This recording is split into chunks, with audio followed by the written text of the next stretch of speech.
Hello everyone. हम सभी जानते हैं कि हमारा ब्रह्मांड जो है, यूनिवर्स जो है, पदार्थ और ऊर्जा से मिलकर बना हुआ है, मैटर और एनर्जी से मिलकर बना हुआ है। तो हम देखेंगे आज की ऊर्जा क्या है।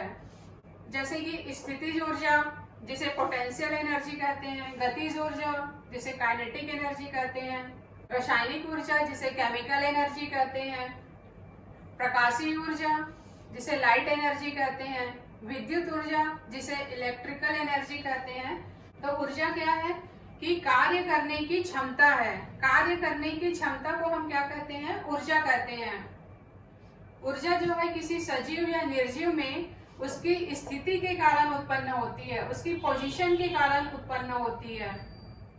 जब ऊर्जा जो है पोजीशन या स्थिति के कारण होती, तब हम उसे स्थितिज ऊर्जा कहते हैं। भौतिक शास्त्र का एक प्रसिद्ध नियम है कि ऊर्जा न तो उत्पन्न होती है और न ही नष्ट होती है, इसका केवल रूप परिवर्तन होता है। ऊर्जा संरक्षण का नियम प्रसिद्ध वैज्ञानिक आइंस्टीन ने दिया था। ऊर्जा के बगैर हम जीवित नहीं रह सकते। प्रत्येक काम को करने के लिए हमें ऊर्जा की आवश्यकता होती है। जैसे हम कोई भोज्य पदार्थ ग्रहण करते हैं, खाना खाते हैं, तो हमें क्या मिलती है? उससे ऊर्जा मिलती है, जिसे किलो कैलोरी में मापा जाता है। जैसे एक कप दूध पीने से हमें 150 किलो कैलोरी ऊर्जा मिलती है, उसी प्रकार एक कटोरी चावल खाने से 200 किलो कैलोरी ऊर्जा मिलती है। और टीनेज या किशोरावस्था में बच्चों को 2000 किलो कैलोरी की आवश्यकता होती है। ऊर्जा के बगैर हम जीवित नहीं रह सकते हैं। हम जो भी काम करते हैं उसके लिए हमें ऊर्जा की आवश्यकता होती है। हम सबसे पहले स्थितिज ऊर्जा को देखते हैं, पोटेंशियल एनर्जी को देखते हैं। तो हमारे पास है एक हैमर या हथौड़ा। तो जब ये यहाँ पे रखा होता है तो इसका जो स्थितिज ऊर्जा है वो 0 होती है, और जैसे ही हम इसको ऊपर उठा लेते हैं, मतलब ऊंचाई पे निर्भर करता है स्थितिज ऊर्जा, पोटेंशियल एनर्जी। और इसी पोटेंशियल एनर्जी के कारण हम ये कील को जो है ठोक पाते हैं। तो इस प्रकार ये स्थितिज ऊर्जा का एग्जाम्पल है। तो स्थितिज ऊर्जा का कुछ और एग्जाम्पल स्क्रीन पे देखते हैं। जैसे घरों में जो छत पे पानी की टंकी लगाई जाती है, वो काफी ऊंचाई पर लगाई जाती है ताकि उसका पानी जो है बहुत ही आसानी से मिल सके। और वैसे ही बांध जो है बनाया जाता है।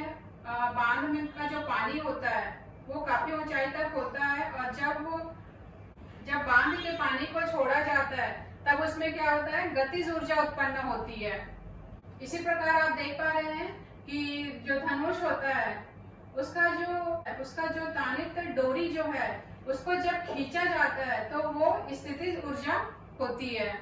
तो इस प्रकार स्थितिज ऊर्जा के आप एग्जाम्पल देख रहे हैं कि घरों में जो छत में जो टंकी लगाई जाती है, काफी ऊंचाई पर लगाया जाता है उसको। और वैसे ही बांध जो है ऊंचाई पे बना होता है, पानी को ऊंचे स्थान पे रोका जाता है। और जो धनुष है उसका जो तनित डोरी है उसको खींचा जाता है, तो वहाँ पे स्थितिज ऊर्जा उत्पन्न होती है। जैसे कि मालूम ही है कि स्थितिज ऊर्जा या पोटेंशियल एनर्जी बराबर क्या होता है? mgh होता है। m मतलब मास है, g उसका ग्रेविटेशनल फोर्स, गुरुत्वीय त्वरण, और h जो है उसकी हाइट है या ऊंचाई है। अब हम गतिज ऊर्जा का एग्जांपल देखते हैं। ये मोशन या गति पे डिपेंड करता है। जैसे चलती हुई कार या बस है जिसमें गति हो रही है। दूसरा नदी का बहता हुआ जल है।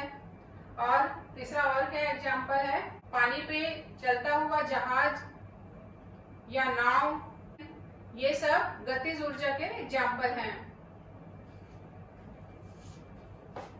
तो गतिज ऊर्जा का फार्मूला क्या है? 12mv²। अब रासायनिक ऊर्जा को देखते हैं। तो रासायनिक ऊर्जा, जैसे कि यहाँ पे हम टार्च दिखाई दे रहा है, तो इसको जलाने से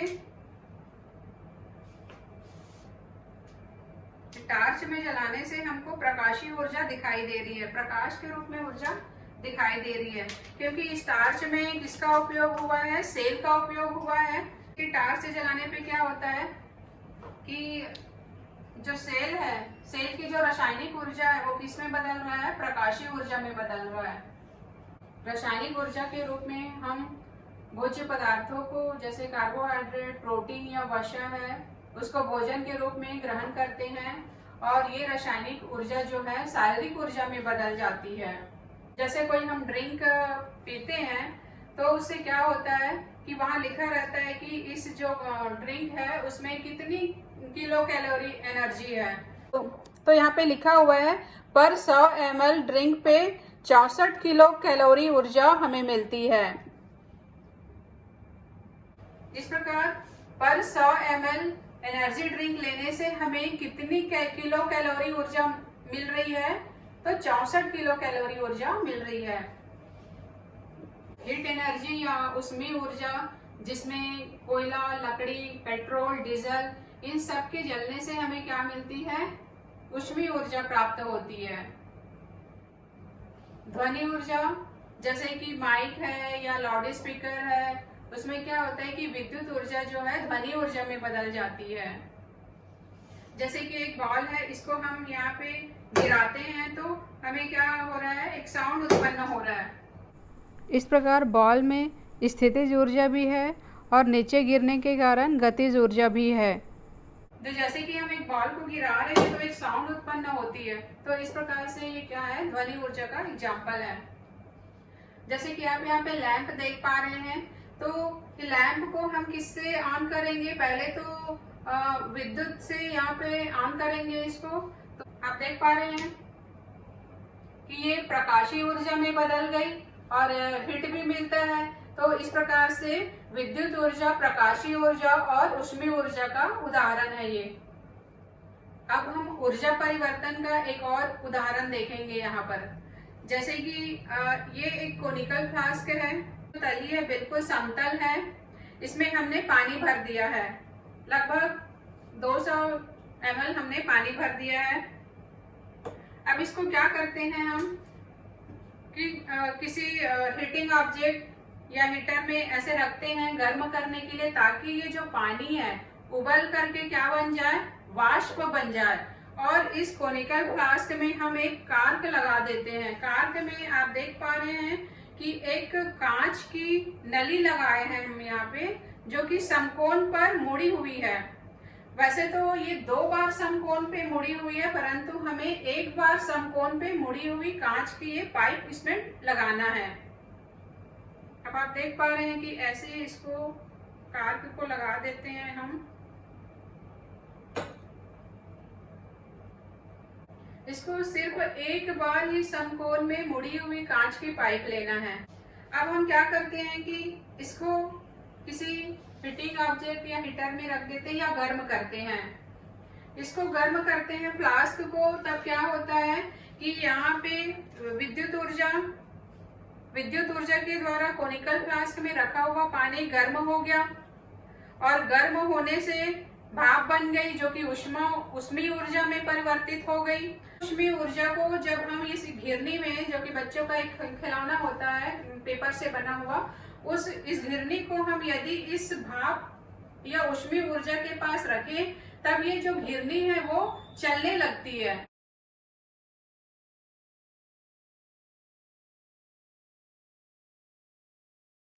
इस प्रकार आपने क्या देखा कि विद्युत ऊर्जा ऊष्मीय ऊर्जा में बदली और ऊष्मीय ऊर्जा जो है यांत्रिकी ऊर्जा या मैकेनिकल एनर्जी कहते हैं उसमें बदल जाती है। तो इस प्रकार ऊर्जा न तो उत्पन्न होती है न ही नष्ट होती है, बल्कि उसका रूप परिवर्तन होता है। तो आज हम यही समझने की कोशिश कर रहे थे कि किस प्रकार से ऊर्जा अपना रूप बदलती है। इस प्रकार ऊर्जा का विभिन्न परिवर्तन हमने यहाँ पे देखा। जब स्थितिज ऊर्जा जिसे पोटेंशियल एनर्जी कहते हैं और गतिज ऊर्जा जिसे काइनेटिक एनर्जी कहते हैं, दोनों का जब योग होता है तो उसे हम यांत्रिक एनर्जी कहते हैं, मैकेनिकल एनर्जी कहते हैं। और उसी के कारण ही ये गिरनी जो है चलने लगी थी। स्थितिज ऊर्जा और गतिज ऊर्जा दोनों के योग को हम क्या कहते हैं? यांत्रिक ऊर्जा कहते हैं, मैकेनिकल एनर्जी कहते हैं। जैसे स्क्रीन पे देख पा रहे हैं आप उड़ता हुआ हवाई जहाज, क्योंकि ये ऊंचाई पे उड़ रहा है और उसकी गति भी है, तो ये कौन सा ऊर्जा का उदाहरण है? मैकेनिकल एनर्जी का उदाहरण है, यांत्रिकी ऊर्जा का उदाहरण है। उसी प्रकार जैसे कि आकाश में उड़ता हुआ जो पक्षी है, उसमें भी कौन सी ऊर्जा है? मैकेनिकल एनर्जी है, यांत्रिक ऊर्जा है, क्योंकि वो ऊंचाई पे उड़ रहा है और गति भी हो रही है। इसका मतलब उसमें कौन सी ऊर्जा है? यांत्रिक ऊर्जा है।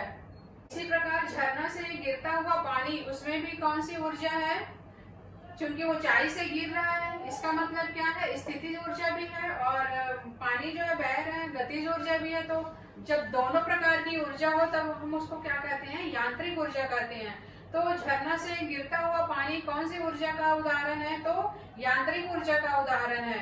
इसी प्रकार सीलिंग फैन जो कि घूम रहा है, जो कि चल रहा है, वो कौन सा उदाहरण है? तो यांत्रिक ऊर्जा का उदाहरण है, क्योंकि ऊंचाई भी है और घूम भी रहा है।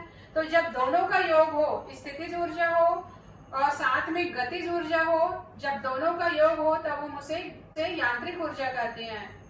इसी प्रकार दौड़ता हुआ कोई व्यक्ति, उसमें कौन सी ऊर्जा है? तो उसमें गतिज ऊर्जा भी है और पोटेंशियल एनर्जी भी है, स्थितिज ऊर्जा है। तो दोनों है। इसका मतलब क्या है कि दौड़ते हुए व्यक्ति में यांत्रिक ऊर्जा है। तो इस प्रकार आज आपने क्या देखा कि ऊर्जा किस प्रकार से एक रूप से दूसरे रूप में परिवर्तित हो रही थी। जैसे कि हम खाना खाते हैं तभी हमको ऊर्जा मिलती है, बिना ऊर्जा के हम जीवित नहीं रह सकते हैं। तो ऊर्जा के विभिन्न परिवर्तन को आपने आज यहाँ पे देखा। उम्मीद करती हूँ कि ऊर्जा के ये विभिन्न रूप आपको समझ में आया होगा। नेक्स्ट वीडियो में अगली टॉपिक की चर्चा करेंगे। बहुत बहुत धन्यवाद।